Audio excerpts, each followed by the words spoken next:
made it to week 10 of the 2025 Street Parking Vault, and this week we are taking on FENGHUANG. Your Program A version of this workout is part 1 on an 8-minute clock. You're gonna start out by running 800 meters and finish out that 8 minutes with as many reps as possible of a dumbbell man maker. When the clock hits 8 minutes, you will rest 4 minutes. So when the clock hits 12 minutes, you're gonna do exactly the work that you did in part 1 in reverse 4 times. So you'll complete the same number of man maker reps from part 1.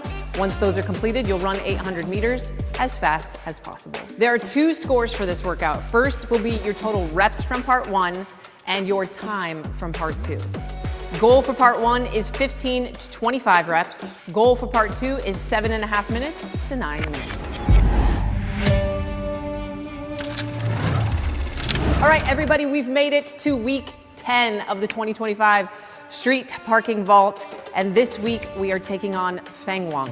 Your shift version of the workout is as follows. Part 1, you will run 400 meters or do 2 to 3 minutes of continuous movement, and then you will do a 3-minute AMRAP. That's as many rounds and reps as possible in 3 minutes of 5 push-up plus taps and 5 dumbbell squats and press. You will rest 1 minute and then go into part 2. So you'll start this time with a 3-minute AMRAP of 5 push-up plus taps and 5 dumbbell squat and press. Once the clock hits 3 minutes, you will run 400 meters or do 2 to 3 minutes of continuous movement to close it out. We've got 2 scores for the shift version today. Your first score is going to be the total number of completed rounds plus any additional reps in both of the 3-minute AMRAPs combined.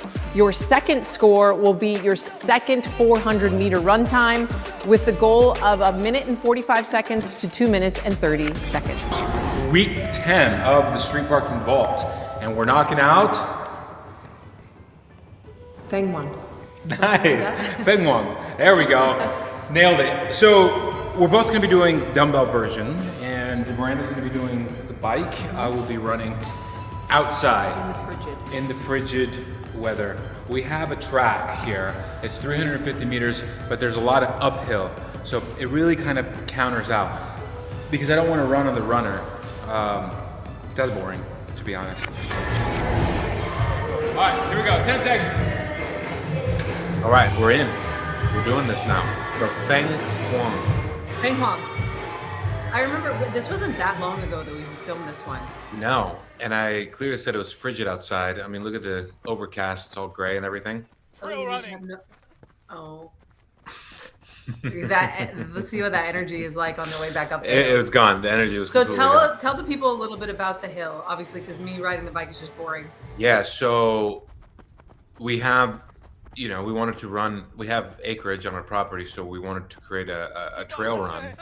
So we got a bunch of gravel poured, but what makes this very, very challenging is that, it's all nice and downhill for this first part, but then as soon as it turns, it hits that, when you go all the way to the bottom, it gets super, super challenging on the way up. Do you ever, because when I do this hill, do you ever alternate, like, do you go the opposite direction? I tried doing that, but on the way up, the way that it is, there's like a break that's going to happen. Yeah. But look how steep that is. That hurt. I mean, you know it. You know it very much. Sometimes you got to go the other way so that it's just the hill the whole time. Yeah. Well, I actually like this break though. Yeah, that's what I'm saying. Yeah, you like it. Okay. You should try it without the break. Is a challenge. Yeah. I'd have to get into a different mindset because I remember there was one workout that I went 1 lap there, 1 lap the other way, 1 lap there, 1 lap the other way. As quickly as I ran down. If I didn't break it, it just got really uncomfortable. So then, maybe I'll try it next time. So the hill, you're doing the whole 800 on this. So how did you do it? Because the hill is 2 laps. Okay. So 2 laps. So technically it was only 700 meters instead of 800 meters, but how dare you? That's cheated. Cheated. I just completely cheated on that one. Oh my goodness. Whoops.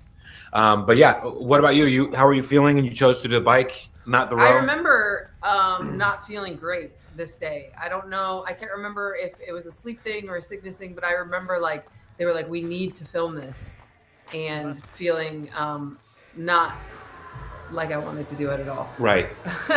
So you're doing 44 calories. Yes, I did 44 calories on the bike. And then, somebody had mentioned that there was a vault workout. I think it might have been from year 1 or year 2. that was 800 meter run, 50 man makers, which was not even originally a vault workout. That was originally a daily programmed workout that Jess Schultz, I remember Jess Schultz, said that it wrecked her when it was originally just the daily workout, and that's how it became a vault workout. That's right. And then I saw somebody mention that vault workout and be like, oh, we're just doing double vault workouts now, which technically, it's because the goal is 15 to 25 reps. It's not double. It's double the running or the bike part. Right. But really the man maker reps are the same. It stays the same. Okay, yeah. Yeah. What do we have a rest? What's the rest in between here? So we have a 4-minute rest, which honestly, I remember as soon as we started the second part, because it was man makers then, right? Is it? Yeah. Repeat workout for time in reverse. So 50 man maker reps, then run. Repeat the workout in reverse. 50. So man makers. I thought it said 50 man makers. I was like, wait, what? I'm confused. Yeah. Oh man. Well, are you gonna retest this one or no? You're good. I don't know. No, I'm not gonna retest this one because we have to do the open workout today. I might retest it on round 2. Right. But I'm not gonna redo it this week. So Julie's like, I read this workout and immediately said, no, ma'am, definitely have to scale back the run because it would take me the whole 8 minutes. I'm trying to fix our chat here because there we go. Wow. I was like, I just texted. That's what I was texting Sophie. I was like, we can't see any of the comments from people. There we go. Awesome. Dang. Just taking a little stroll. Oh, I got right here, this little last section. I remember you were like, you came in and I was still on the bike and I was like, gosh dang it. But we ended like almost at exactly the same time. Oh yeah. Do you remember how many reps you got on this one? Because I don't remember. I think I got 28. 8? No. Because I remember you had told me Molly got 25 reps.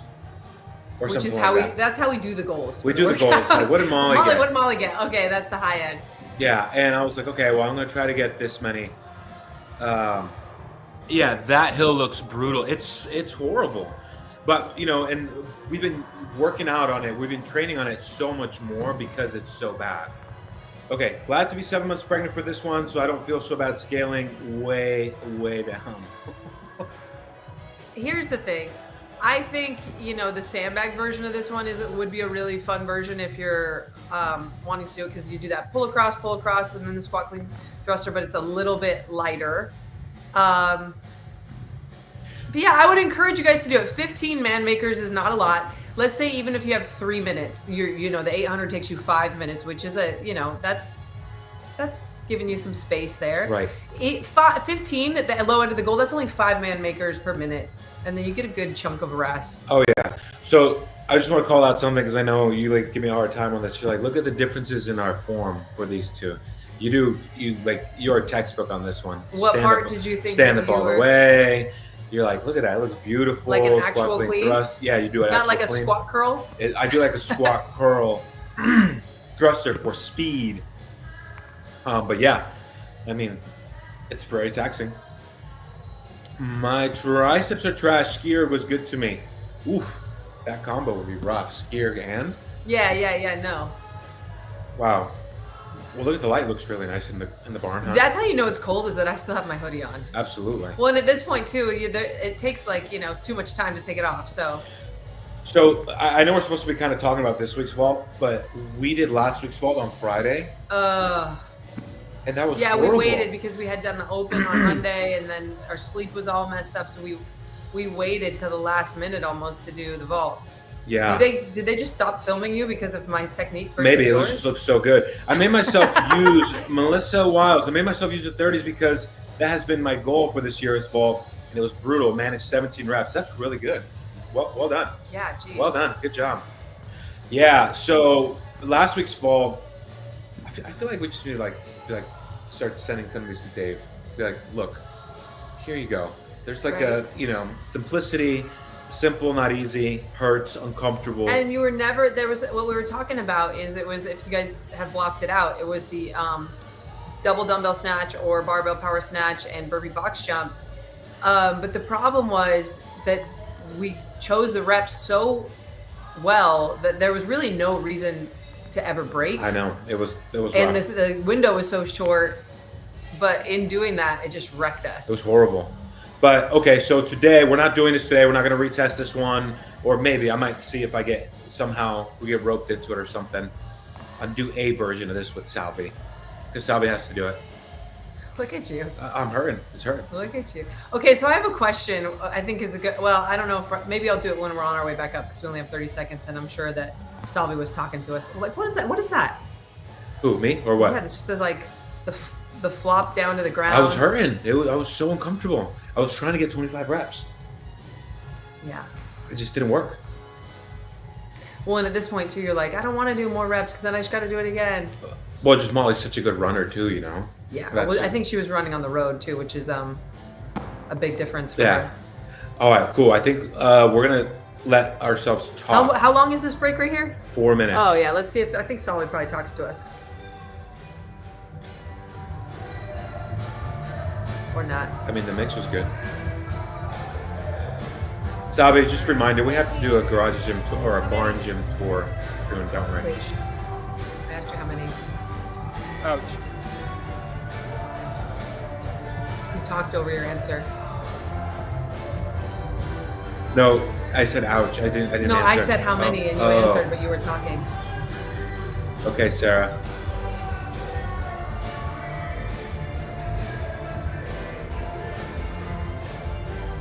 So the Echo Bike, a lot of times people do have a hard time. The calories are slower. I would say more so for smaller people, but I wouldn't lower it too much. Maybe 40 calories. But yeah, that was a good one though. Like she just goes Give 5 herself minutes. 5 minutes, Hey, yeah. 5 minutes and see where you're at there. What I was saying is there's not that big of a difference in cows. Like I don't want Right. people to get the impression that like the cows on the Echo Bike is a big difference. Oh, are we talking now? What do you think? Wow. Well, I mean, you gotta, as soon as you come in, pick up the dumbbells and go. You gotta go. You're trying to, I think you didn't stop, did you? I stopped at like one time to like give my shoulders a break after I did the renegade rows. Like on one rep. Yeah. There's gonna be a moment where you're gonna have that fatigue kick in, take a pause, but I think one break is what you're looking for there because you're gonna have a 4-minute recovery window. And stepping out, stepping in, if you need to get to that point, gives you a little bit of slows you down enough so you can keep the movement going. That run, again, it's 350 meters per loop. So that's 700 meters, but again, I came in around 4 something. Like if I were to do a mile, that's over 8 minutes, and my mile is actually in the mid 6s right now. So that's good, comparable. That uphill running got rough, but I like the change of elements though, I really do. But yeah, hold on and go. Hold and don't stop moving. One break.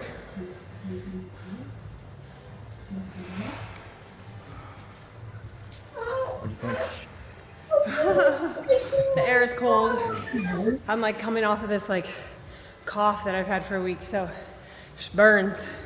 It burns right now. Still sick here. For me on the Still Man sick Makers, over it here. was entirely shoulder. Like my just shoulders were just smoked.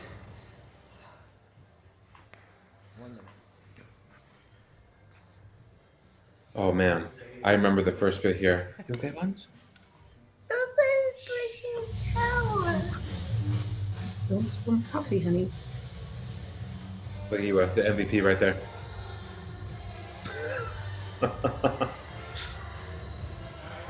Did we figure out how many we got? I think I did. I had gotten 2 less than you. I know. Yeah, that. I think you. I think I did 21, and you had done 19 possibly. Okay. I know for sure it was 2 less.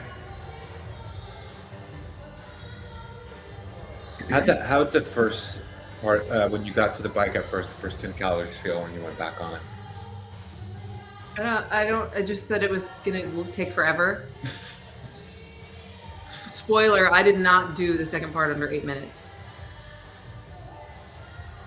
When we do workouts like this and people have like a minute faster score on their second part, it makes me, there's like an internal anger that I get. 100%.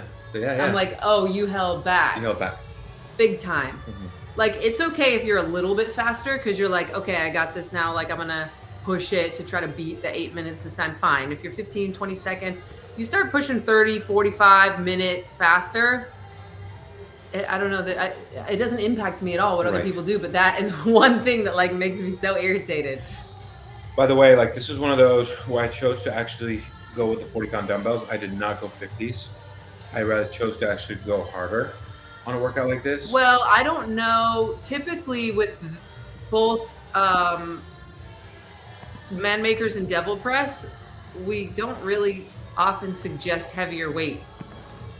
Right. I had such a brain fog with the time change this morning. I kept forgetting to do the renegade rope part on the man maker. I think they were. Hey, we don't blame you. We don't blame you. Okay. Go ahead. This is what I was going to ask you. I was going to ask you, and it's okay if we have differing opinions on this. So you say that you get sloppy because you're trying to go fast. Mm-hmm. At what point, like, there's no prize for this, and we're just trying to be healthy and strong, and at what point do you prioritize movement? Doing the movement, like, it's not that you're doing anything unsafe or anything like that, but like at what point do you try to move more cleanly? Sure. Just because it's just a workout. And this is just like something that I'm wondering if you think about it. Yeah, I get what you're saying. I would say that even for what I'm doing here, I've gotten so used to doing that, so it actually doesn't feel that doesn't tax me as if I were to stand up all the way, right? There's like a comfort level in that. That's not what got me exhausted. I feel like what actually would have got me more exhausted was standing up all the way, to kind of what you were doing. I don't know.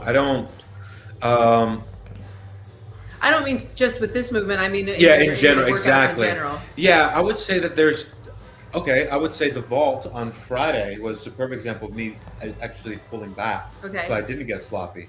I feel like I have been starting to not compromise my form to go sloppy just for the sake of beating someone in the barn in the same workout.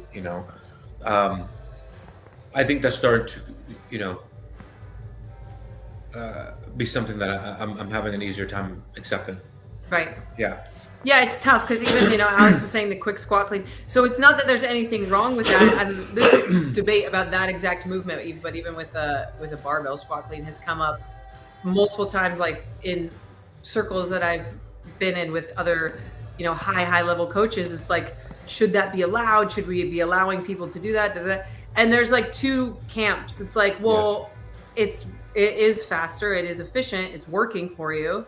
That's like one camp. So it's not unsafe or anything like that. But the other camp is, if you do hundreds of reps, and this doesn't necessarily maybe apply to you, but if we encourage people who aren't really dialed in on their squat clean technique, they'll end up doing more reps this way because they do more workouts where the reps are lighter and it's higher rep, that it's hard for them to go back and forth. Sure. Like they've trained thousands and thousands of reps not standing all the way up. Now all of a sudden when it's a 1 rep max, their body naturally doesn't fully extend because they've done so many reps that way. Does that make sense? I get what you're saying. Actually, there's your answer. As I get more tired, I actually will start to extend and stand up naturally. Yeah. Because if you look at my positioning, it was more of I got winded, but my positioning never changed.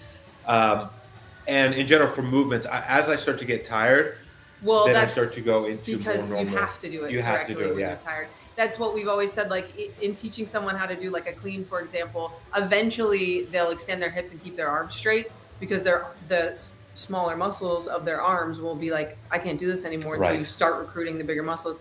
And then Alex had said like competition standards. I'm not talking I don't care at all about competition standards. Right. For me, it's more like, what are we training here? Are we training core to extremity and all of that stuff? Or are we just trying to move as quickly as possible? And what's the point of just your average daily workout? Because I think absolutely, I get what you're saying because, again, because the only way I approached working out in CrossFit was competition standards. Yeah. So it was just I think something that's the difference again between me and yes, absolutely. Where I could totally see though, like in workouts like 12 Days of Christmas, where because you move so well throughout the whole thing, where I'm trying to like cut, it's not like my movement gets sloppier, but What are you doing, buddy? it just, I just get so much gas, so much more. There's yeah, because competition, you get into things like I remember Jason used to be like, you want to be faster for the sake of just he'd be being like, all right, when squats, for example, he's like, first 5 reps go as low, like butt to the ground, and then a little shorter, and they stop looking for it. The judges stop looking for it because they're like, oh, this guy's a deep squatter, and they actually like don't even look anymore. Banner's just taking photos. I think we can't confuse comp standards versus points of performance. Yes, is way more important for absolutely. Well, it's actually as we start to. I think we were having a deep conversation about this on Thursday, where showing our members like who's our audience, who are we speaking to, and I know that for a part of me, like I felt like I was still trying to speak to the competitor a little bit, or the person like no offense to SP Wolf, I'm dying.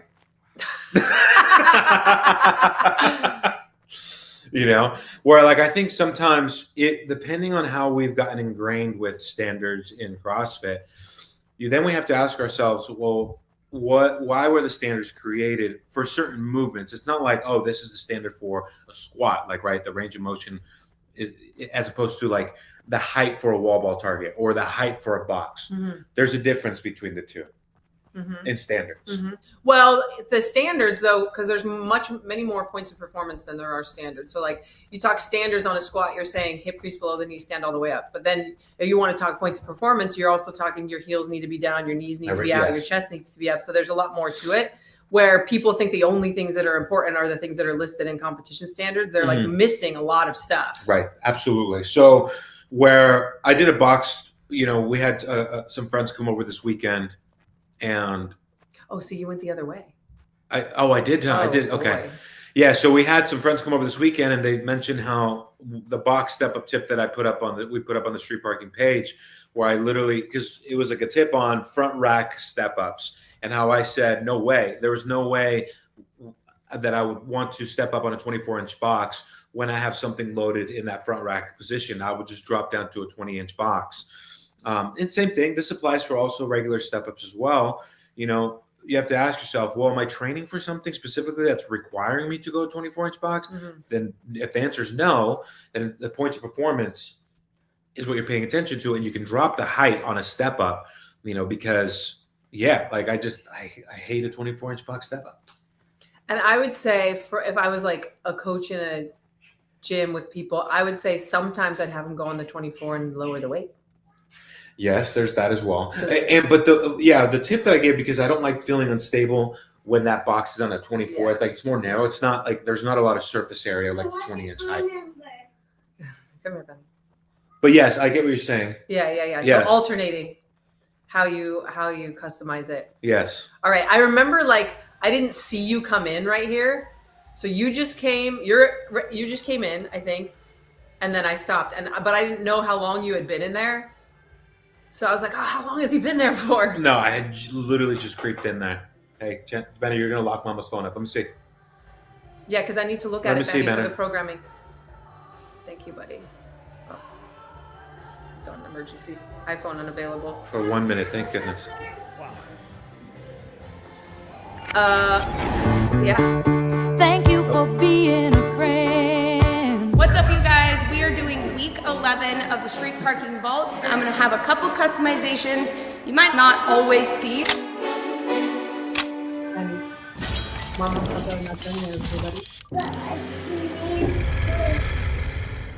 did you eat your breakfast? Okay, cool. So now we're going to go ahead and talk about this week's programming, but we have a guest that's going to jump on and join us for today's chat. So let's go ahead and bring him in, and we'll talk about how we're going to go with this flow today. Hey, can you hear me? Oh, yeah, we can hear you. What's going on, brother? Not much. Just at lunch here in Texas. All right. How you feeling about this week's vault workout? I'm stoked. We're going to do it in the morning. 800 will go fast.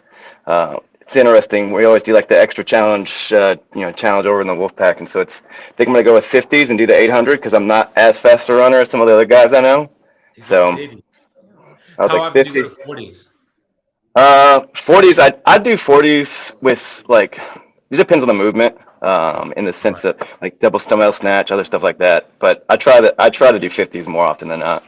There we go. All right, so how we're going to flow this today, we're just, as you've probably seen a couple weeks before, we're going to go day by day, and we're going to add our input. And if you have any questions around what would you do in this scenario, so that way people can start to gain a new perspective, and then we can kind of like, give our coaching input for that. Does that work? Definitely. Sound good? Yeah. Awesome. All right. So, Sabi, let's go ahead and bring up. Do you have any? Well, I know usually we talk about what we're going to do. Exactly. Yeah. That's so correct. Today we have to do. Alex, are you doing 25.2? Did you already do it? I did it Friday Night Lights here in Central Texas with Jay. Oh, nice. So Okay. Cool, because that's what we have to do today. But good news, we don't have to do the vault. We don't have to do the vault. We're doing the open workout today. Which I should probably eat something today. I'm planning on eating 2 meals before noon today for today's workout. Yeah, I haven't eaten anything. So we have. I don't want to go too deep into it, but Rich for Miranda, I don't know if you saw our Word on the Street episode, but she texted me earlier this week. She's like, "When are you doing this workout?" And I said, "Never."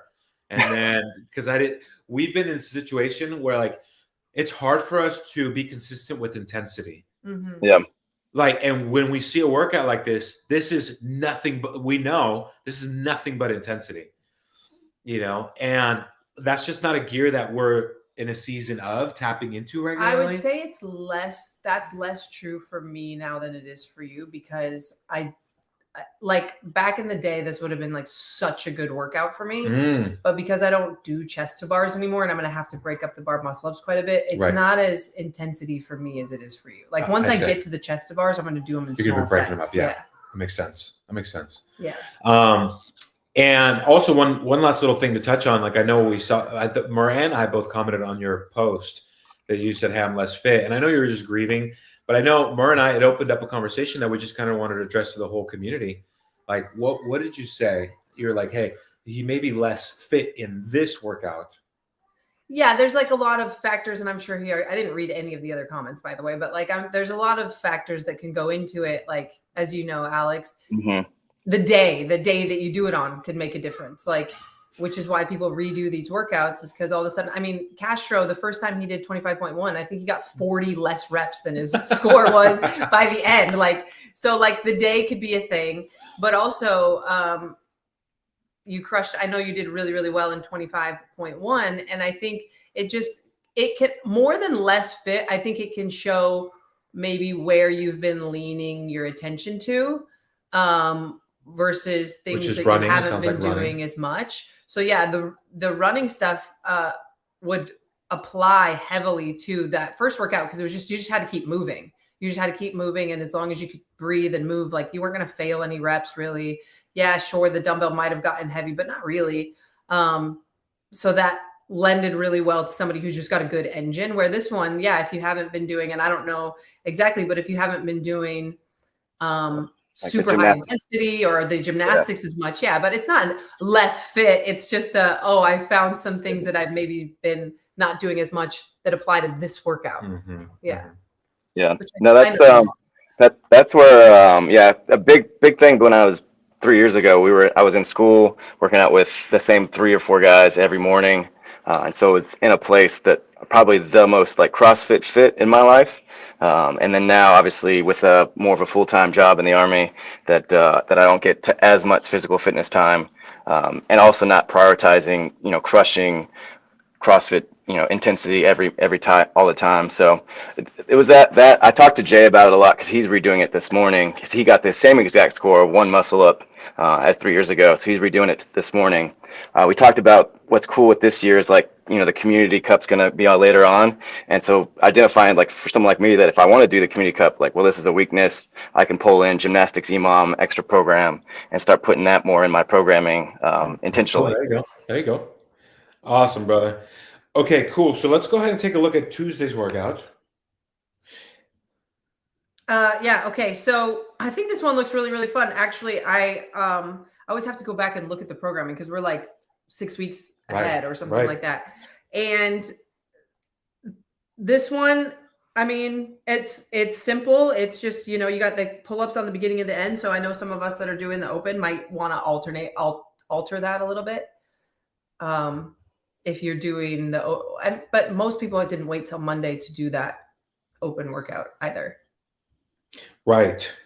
I look at a workout like this and, you know, keeping pull-ups, box jumps, I can already tell, like, we have rings now in our barn, and ring muscle-ups is something that I just love to do. I way over pull-ups, actually. And I would say that I could totally see myself and Salvi being like, hey, what if we did 3 rounds of, you know, 5 ring muscle ups, 15 box jumps, and then 30 alternating barbell back rack lunges. I would then ask, how do you feel like doing your lunges? Do you want to do front rack lunges, alternating walking? Do you want to do overhead lunges? Because now we have the distance for it and the space to be able to do that. I remember that really taps into like nostalgia, you know, back into like the overhead walking lunges, like in the regional days and stuff. Like, because at that point, I really wouldn't be, I would try to be getting more after lunch. I would be wanting to get more of the back end of the goal time, just because I would want to have more fun with this workout in that way. Like, I want to tap into a glory days version of this workout, which I would do like, all right, 5 muscle ups, 15 box jumps totally at 24-inch box, and then 30 alternating barbell front back rack lunges. So whether I choose to do kettlebell overhead walking lunges or kettlebell front rack lunges or something like that, because yeah, there's nothing wrong with the way it is. Those are all just conversations that I would just pose to Salvi. What do you feel like doing? And then rest 1 minute between rounds. Oh yeah, I mean, that's how I would change it up as I look at this workout at first glance. What do you think about that? I was just thinking like, wow, you really like, I just don't ever change them. I know. The only the only thing that I would change is because if I had just done that vault workout the day before, is depending on how you're feeling, and I've been doing this a lot on Tuesdays, is I would say like, I'm just gonna do it and not time it. But I'm just gonna do it. Or maybe, you know, because we're doing 25.2 today with pull-ups, I might do an inverted row instead of the pull-up. I will say like, and I think it's important for you guys to hear this, because I wouldn't want people to get the impression that they're supposed to be doing what you're doing. Right. Where it's like, let me look at it and change it all up. Like, it's allowed. There's Right. nothing wrong with doing that. You're not going to mess anything up. But when Chelsea, myself, and Alex program the workouts, we do choose the movements for specific reasons. Like, the reason why it's not an overhead lunge is because in the man makers, you were doing a lot of pressing and going overhead. Right. And then the next day, there's probably some pressing again. So like, the volume isn't so high that you're going to mess yourself up. You're totally invited to have fun with it. But also, there is a thought process that goes into like the version that we're doing. Right. Yeah. Like for me initially, if I was to do this, I would look at one. I would do like Deb does out in Maine, where she like writes her times down that she needs to hit, and I'd probably put on there to try to get to the extra challenge of like doing it all in 13 minutes or less. And because I didn't want to have it as heavy, I'd probably do a 95 bar on the back squat and just go through this fast, and then do the 20-inch box just to like be able to cycle those quick, just to try to see if I could hit it, which is something different, right? I don't 24-inch box for someone 66 inches is gonna have to jump a little bit higher, Right. So I think I would just almost do this one straight up. The only thing, I mean, if I was to put this in specifically for me, I might look at like do something like chest to bar for one of the sets of pull-ups, just to practice that, versus like having it come up once a year. Absolutely. And like Yeah, 'cause possibly, I know Miranda and I, I can't even recall the last time I've done chest to bar pull-ups, just because like, one, just that kipping motion. I would, if I do strict chest to bar pull-ups like that, it'd be more like strict in an accessory work. It's no longer used in high volume workouts. We're talking about like chest to bar pull-ups. Yeah, how even just regular kipping pull-ups at this point, just kind of how that really, I don't know. There's something I just like to stay away from it. I don't really care to work on the volume of that. so much, and that I would rather work on a strict pull up more than anything. And accessory work instead of the workout. But yeah, I will that's a good say one adjustment. thing that like I've done a few times because I really don't change stuff a lot is if I was feeling wrecked from the vault, I might instead of doing the lunges, do like a row or a bike or a jog. Oh, nice. Yeah. I do that sometimes. Yeah, that's a nice adjustment too, for sure. Nice. Lower the intensity a little bit, just not be as weighted. Like if I didn't want to get out any weight and load myself at all, I would maybe do, instead of the 30 lunges, do like a 500-meter row or something like that. Yeah, nice. Yeah, that's super cool. All right, let's move on to a Wednesday. Strength day. Yeah, strength day. You've been really how's that been for you, Alex? So I kind of stopped doing them early, a couple months ago. So I noticed I just cut personal goals. So I'm trying to get back to being a faster runner. And I would say in the percentiles of life against just random people on the street, I'm in the upper percentile for strength and probably for Metcon. But my running is not there when I enter a 5K or a marathon. I'm not in as high a percentage as I am in the open or in like a powerlifting competition.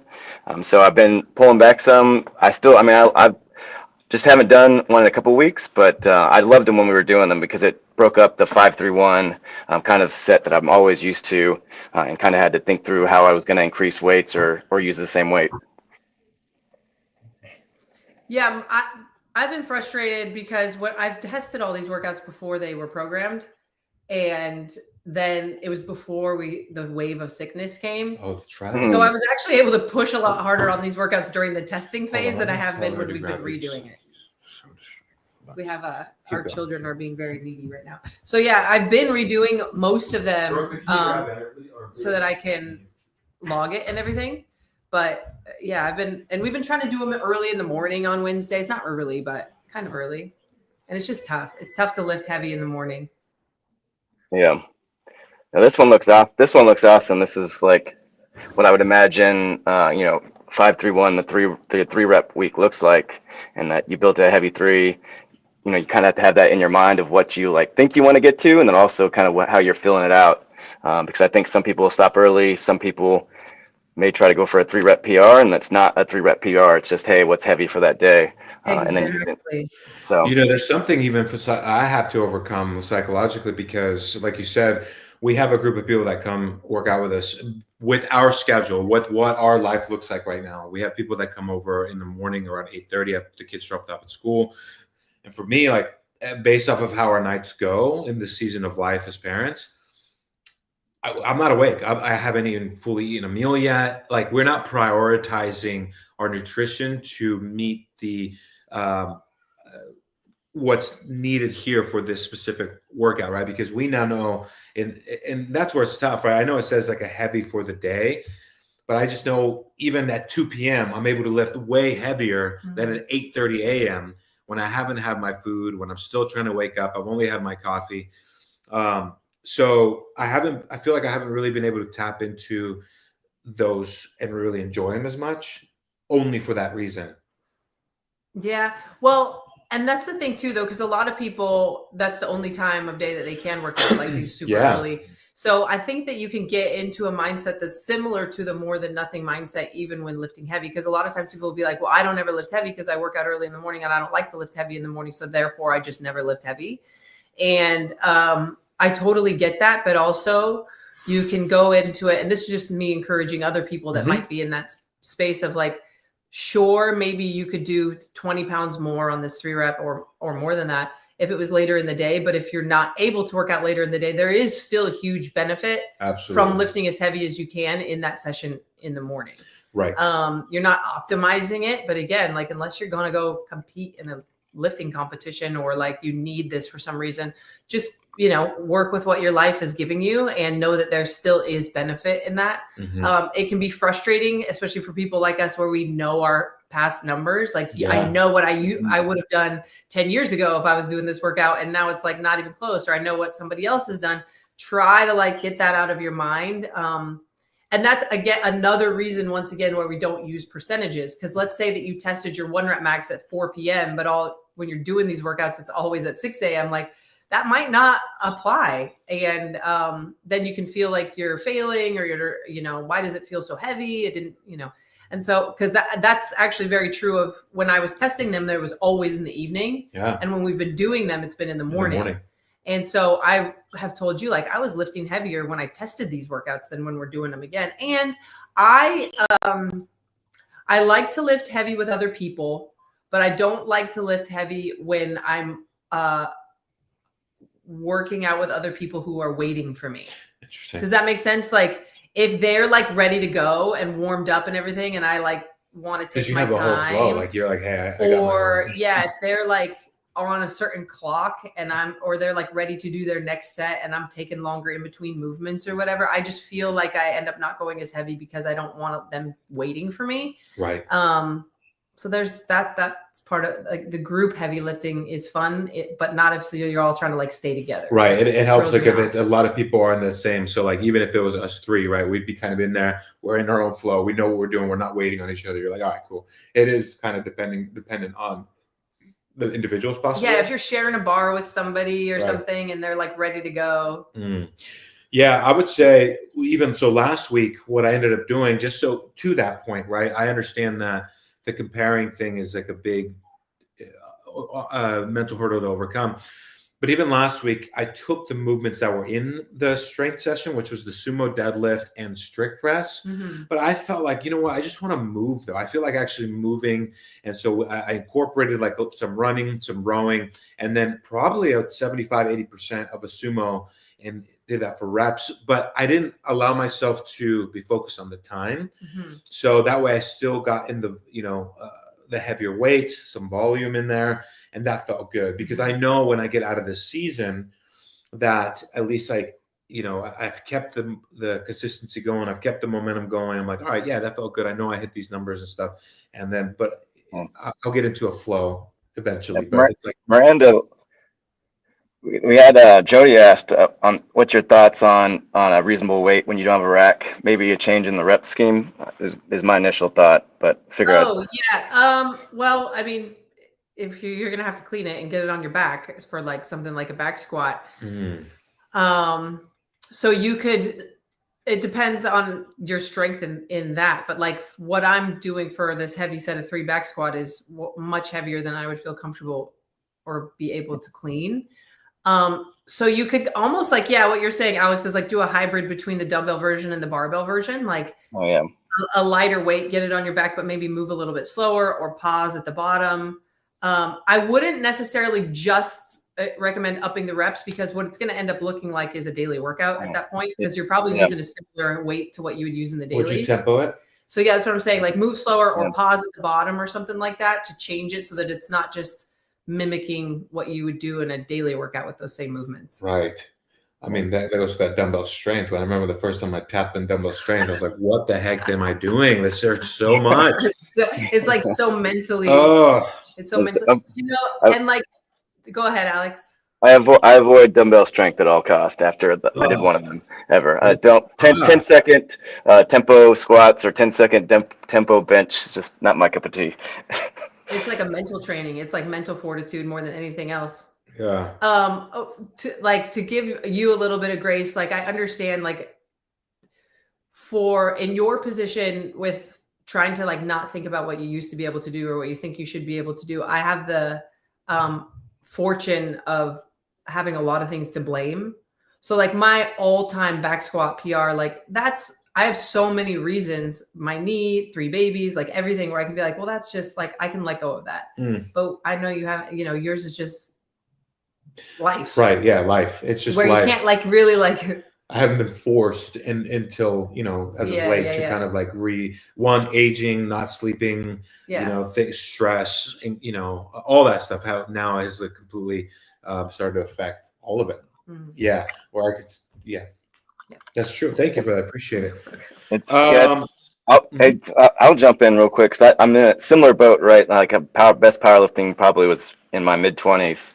And I think, it's funny, like having to apply that same almost like your score doesn't matter, you just can't miss type of mindset to strength, where it's like you got what you got that day. My favorite thing to do is I log, for 531, you always end on a plus, and so I usually will log that, and I have a tracker that goes back probably 10 years at this point, but it's like, hey, this is my number I got today. My percent 1 rep max, or my estimated 1 rep max, is going to be X. And that's still, for me at least, that's still a driving thing. That's cool to know. Hey, like I hit this for a heavy 3, possibly I could do a 1 rep max of this. Like it's cool to know. Not something I generally test a 1 rep max on almost ever anymore. But it's still just a cool number to look at and be like, hey, look, I got stronger, I got a little bit weaker. I can focus on it or not focus on it depending on what my goals are. Mm-hmm. Yeah, and I think it's important too, I think what we tend to do is, and this even goes back to Alex talking about his 25.2 score, is we tend to automatically look at the very first thing that we look at, or maybe the only thing some people look at is, what have I been doing with my training? My training's off, and it's like, hold back up. I think that's what I had commented on your thing. I was like, didn't you just get back from deployment? Where people like what you're saying is you're not blaming all of the loss of strength necessarily on your training. Certainly that's a part of it because we don't lift heavy as often, but you're talking about, I'm older now. Like I don't sleep as well. We've said like our nutrition isn't like geared up for the type of training that we're doing. I think what we see a lot of times when members email in or whatever is they automatically and or only go to, well, it must be the workouts. Mm-hmm. And there's just so many factors to it. Yeah, totally. Mm-hmm. It's cool. Jay just texted me. He got 9 muscle ups. So look at him. That was a big improvement. There we go. Wow. Yeah. Awesome. So that's a win for the day. All right, so we're gonna move on to Thursday. We have nice little kettlebell plug. That's great. I will say this though. I absolutely, if there's one movement I know what you're gonna say, that I will cherry pick, one movement. It's the same mental fortitude that you don't have for dumbbell strength is the reason you don't want to do this. It's Turkish get-ups. I just hate them. Not everything needs to be fast. I know that. I do There's know that. There's so much to gain from it. I don't know. I will look into that and be like, what is it about the Turkish get-up that I hate so much? Yeah. That's funny. I'll just do the, like, from first, when I initially look at this for the Turkish get-ups, I just say, hey, I'm going to probably do enough that I'm going to take up about 50 seconds. And whether it's 1, 2, or 3 Turkish get-ups, that's going to be what it is. And I'm not going to try to like constantly hit the, a 3 or a 2. Like I'm just going to do the minutes worth of kind of underload, if you will. The Turkish get-up, you can't really go heavy. You can't really go fast. You can't really race people. Mm-hmm. And so all the things that you love are taken away from it. But it's the same reason that you were never really a maintenance person. And you're not a dumbbell strength person. Right. And you're like, to slow down and just hold your body in positions and like practice just balance and like slow movement is just you have a really hard time with it. I just got a text message. If we change it to American get-ups, would you have a change of mind? Nice. What if that was a Mexican get-up? If it was a Mexican get-up. What would a Mexican get-up look like? You should create a Mexican get-up. A Mexican get-up. Oh my goodness. There's so many things I could say, but I would sound racist, so I'm just not going to say any. Maybe you should create a Mexican get-up. But yeah, I think, well, and to your point, a lot of people who love street parking or the high intensity or CrossFit type workouts are mentally have a really hard time slowing down and just doing something that is a little bit of strength, but like a heavy component of skill. And that movement to me is injury prevention. It's balance coordination. It's holding positions, which as we age are also important. And it's, it's like it's the same mental component that people who really struggle with dumbbell strength are going to struggle with this. But programming wise, this was programmed in on purpose. Oftentimes, if you guys see, you'll see Thursdays have a tendency to slow down a little bit. If you're not resting one day a week, we're forcing a slowdown a little bit with, okay, well, if you've done the first 3 days of workouts and you're going to work out again, let's force you to slow down. And that's what this is. Mhm. Yeah, I'll continue. I promise to work on my relationship with Turkish get-ups. I'll see what's going on there, but it's just, yeah, I'm just being very honest about where I'm at right now. And I'd be like, all right, minute 1, that, minute 2, that, minute 3, 15 cal bike, minute 4, 15 cal bike. That's what I would do. I'm not going to. I'll take a look at that. Okay, look into that. I will. All right. So Friday, we have strength focus. We have I tend to lean more on the strength focus workouts instead of like. Well, this one has a heavy overhead squat option. It was originally programmed with only the heavy over squat option. I was like, well, let's not get carried away here. And also, because someone like me, which I assume I'm representative of a large part of our community who even knows how to overhead squat. I don't overhead squat often, and I haven't done it almost heavy like for years. Wow. So when Chelsea and I were talking about this workout, or maybe it was Alex, they just had the overhead squat as an option. And I said, 2 things. We need to have a second option. So we added the front squat. And then also what I would encourage people to do, if I do this workout and I choose to do the overhead squat, I'm going to have 2 bars. I'm going to do my power snatches with 1 bar and then have a lighter bar for the overhead squat. Otherwise, the power snatch is going to be a throwaway for me with this movement. Totally. Because I'm going to have to go like 55 pounds for the overhead squats. Yeah. Wow. Yeah. Well, I look forward to that one. That's going to be super fun. Yeah. I'm definitely going to be doing overhead squats. Go look at the other versions and you'll see how much more fun it is. Oh my gosh. If you were to do the other versions, it'd be like 100 dubs, 8 rounds of 12 wall ball, 12 alternating dumbbell hang power snatch. Intense. Yeah. There's two different approaches with that, and it's all super fun. But yeah, I think that given that Fridays we tend to usually work out around 2:30, I'll definitely be focusing on Yeah, I think that probably also a good one, like 100 double unders is like on the edge for a lot of even like our more fit guys, I would assume. So it's probably a good place that if you're working on double unders, or like in my mind, if I was with other guys and was like, hey, try to get as far as you can. It's probably one of those you can full send those double unders with the minute rest. And so it's like, hey, really, really push yourself to get, if you're practicing or, you're like, hey, a 50 is easy, then see how far you can get without breaking them. Almost like force yourself. At least that's the way I would do it. Like, hey, I'd put myself in a hole on the double unders on the beginning and end to really stretch myself and say, hey, keep your form, don't tax your shoulders too much, but be willing to give some on those double unders to see if you can get to 100, I think is another, cool option for like a strength cardio focus there. Mm-hmm.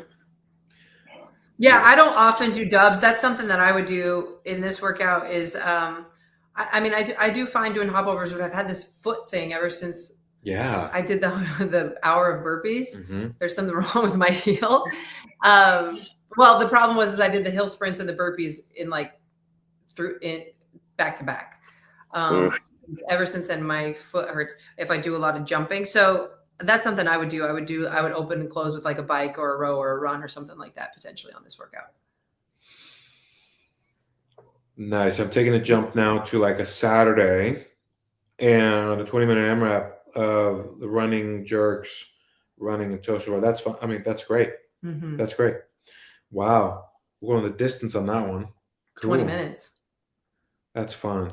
Yeah, that's like one of those. I'm like, I'm not even going to touch it. Like, that's great. Great. That's super fun for me. Yeah, the team one looks cool. The team one looks cool with that. It goes up to, it's like 18 to 27 minutes for the team version. And you have a partner running, partner doing, it's something very like, in my opinion, like sustainable if you have partners of varying fitness level or same fitness level, that you can kind of push each other. And hey, 200 meters is not so far that you're probably yelling at your battle buddy that's like about 100 meters away to be like, please hurry, come back so I can run. And then, yeah, I think I always like the team versions on Saturdays because it's like the one time I can either at PT or at other men's fitness stuff to be able to include that and encourage people to partner up and push themselves together. I think it's helpful too, like toward the end of the week when you're like, oh man, like I've been going hard this week or I'm wrecked. Having a teammate will get you through the finish line of the week to still push. Where are you with GHD setups personally? I haven't done a GHD setup in like 7, 8 years. Yeah. Just like, I was pregnant for like 8 years. yeah. So Even now, like when was the last time you flopped on it? Didn't you do a workout recently with one? Or No. I've been doing hip extensions and There we like go, back there we go. extensions. Yeah. And hip and back extensions in my warm-ups. Yeah. It's not that I mean, I don't have anything against it. I just don't really get too hyped on it. Like you have to, yeah. Yeah. Yeah. Because that was just, you know, yeah. If you have a GHD, like that's another one. Depending if you're like, I don't really feel like jumping on a rig or my grip or something, that'd be like a fun. But then that's just more of like I would categorize it more as a glory days kind of thing. Like, what do you feel like? Do you want to do toast bar or do you want to do GHDs? And this, like, how me and Salvi would approach I it would other than that. say for most people, unless they're on a GHD consistently, if you want to do GHD sit-ups, this is probably what I would do if I was going to reintroduce them. I wouldn't do them in a workout. I would do them like as kind of what I've been doing with my hip extensions and my hip and back extensions. I've been just doing it warm up or cool down until you've been doing them regularly enough to throw them into a workout. Yeah. Now, if you do them all the time, then this would be a great workout to do that in. The way when I look at a workout like this and it's like 20 barbell push jerk, I would actually like probably go into more of like the 155, 165 and focus on good jerks and cycling them. So, and not worried about what the goal was. Cause like I actually want to focus on the jerks for this workout and go heavier and focus on quality movement, because that's something that I know when I get lazy, I start to go more into the push. It's like a jerk press, strength press, is like a Kalipa style, you know, where I've always, and this is just more of a personal thing, felt like I could have dialed in more and be more efficient on my jerk by dipping under. And that's something for me. I'm like, like I would want to keep that cycle rate going more for personal reasons than anything, and go heavier. I think the other thing I look at, Julian, is the run, like, because we're lucky to have a skier, biker, echo bike, and rower, and really like looking at just doing program B, like it winds up being a ton of running, and I'll be able to push those runs, but that's really like where the intensity will come out of, is just only the runs, and it's one of the times where like I enjoy running outside of the dailies, and so this one is like, hey, if I can alternate through it. I think a lot of folks, are surprised when they've worked out in my garage gym of like, hey, you're going to start with the ski erg, and then you're going to do the bike erg, and then you're going to do the echo, and then you're going to do the row. And doing that cycle, one, like, just gives you some reprieve mentally to say, hey, I know what my time was, but I don't know, like, it's a different stimulus on each one of those. How has your evolution been when it comes to like enjoying that kind of freedom, which kind of pushes outside of like essentially like the format? It's still in the format, but it's like, all right, we're going to do bike one round, we're going to do row one round, we're going to do, how has that evolution been for you as an individual? I think from when I started street parking, and I came from a super CrossFit, hey, what's the standard? Let me just log it, back in the Wodify days. I think it's grown. I mean, street park, that's one of the biggest things when I tell people like, hey, street parking, it's, you can change it. And so I don't mind, like, I've done that a lot. Like, as quick of stuff as like box step ups with dumbbells, I want to practice with 50. So I'll cut the reps 25% to like, be able to do 50s because I want to work on my grip more. Something like this to change the runs to other things, to exactly how you said with GHDs, to messing, doing strict pull-ups. I think everything outside the vault, only because we have our cool fake leaderboard. But every other day, I'm willing to, if you were to work out and you say, hey, Alex, you have this cool piece of, equipment. Let's use that or a sandbag or something crazy that you don't often see or you don't have personally at your house. I'm amenable to almost anything at this point because it's been fun to grow into that. So I think it's been cool. And also it just helps with the Army stuff too, because you never know, like for us, I'm going to bring all my sandbags in the morning for the guys to be able to do the vault workout with sandbags. And I'm like, hey, like, you never know what you're going to have, what piece of equipment, and or the person that's going to be there. So you have to be able to help, kind of guide them through that. Yeah. I would say what I'll probably end up doing for this one, because I've been trying to do my carries, is just do the jerks and the toes to bar and then one carry, because I'll do the full 350 carry. But I've been doing a heavy sandbag carry on the hill and adding that into workouts. And because that kind of takes a long time, I might just do a certain number of rounds and not really worry about the 20-minute time frame. Nice. And let it go longer because the carry does take a little bit.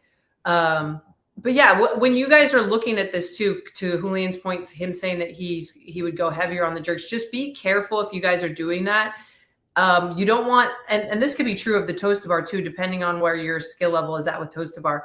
If the 200-meter run takes you 1 minute, but then you go so heavy on the jerks that the 20 jerks takes you 4 minutes, you've messed up the flow of the workout at that point. And then the 200-meter run takes you 1 minute, and then you could, like, if the bulk of your time is spent on one movement, then you need to alter something about that movement. So if you're going so heavy on if you want to go heavier on the jerks, to Julian's point, you might want to consider lowering the reps if it's going to take you past like the 90-second, 2-minute window to do those jerks.